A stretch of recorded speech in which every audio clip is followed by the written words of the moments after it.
Hey there, happy Tuesday. Hopefully, you had a restful Monday, a holiday break for President's Day, and we can get back at it for today.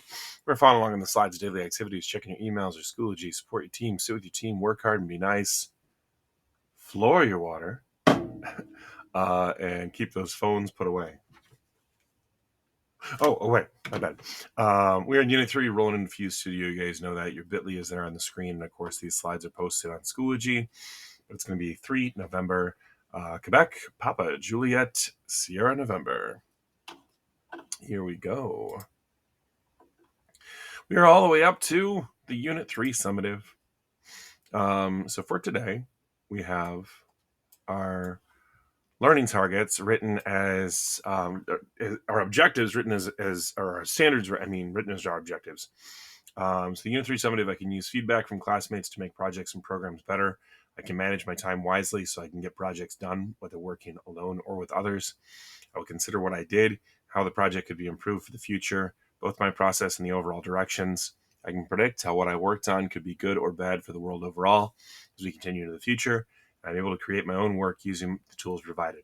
How do I use feedback to make projects better? How do I manage my time? What improvements could be made on my challenge? How is my challenge related to the outside world? What work could I create with the provided tools? And I can write what I have learned through this challenge, or I can speak to what I have learned through this challenge. Now, the reason I read through all this stuff is because I actually want to touch on some of the points that are listed there. First of all, as I'm looking at grades, looking at the pop quizzes, as well as what we had like from the spaghetti structures unit, AP 16, you guys are all over it. I can use feedback from my classmates to make projects and programs better. As a group, that part you've got a good grasp on. AP 19, I can manage my time wisely so I can get projects done whether working alone or with partners. Is a little bit mixed in our responses on that. You either nail it or you're more in the C range on that. So if you're okay with a C, that's your prerogative. Just make sure that you are actually describing how you used your time for that particular question, and not just saying like, "Oh, I did a good job. I stayed focused." Like, right, but how? Like, what allowed you to stay focused and not get distracted? What made it so your project went the way that you wanted it to?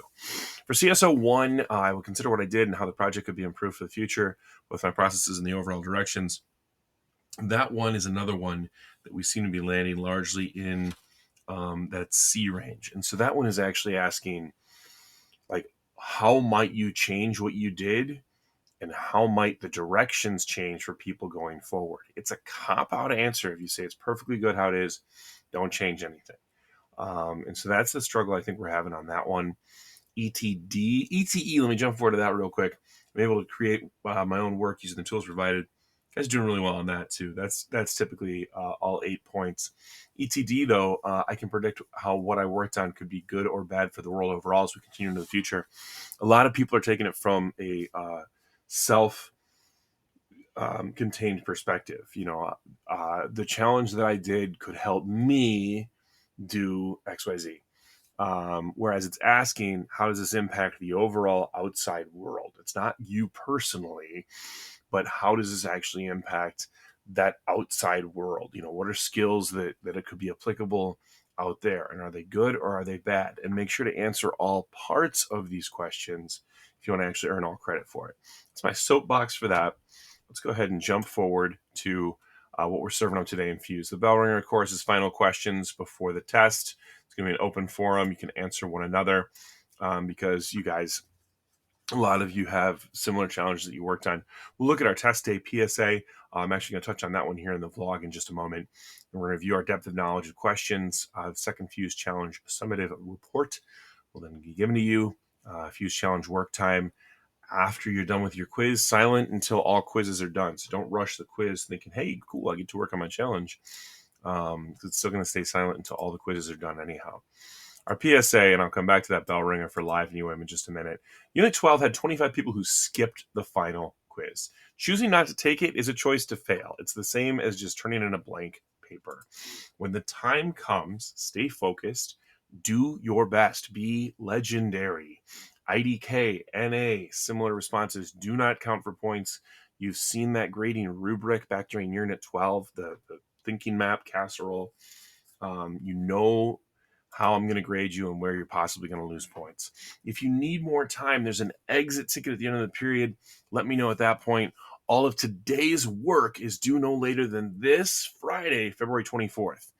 Currently, if you're missing work, it's probably in the gradebook as 0 and missing. After Friday, that stuff will land as a 4. I did not try. And you will have an opportunity today as well to catch up on some of that on the word circles if you haven't yet done that. So back to the bell ringer. Final questions before the test. Taking a look around, I'm guessing there's no hands up. That's usually how this part of the class goes. But if there are live and you will take it. And from me, have a really great day. Be nice to everybody. We love you. Happy Tuesday.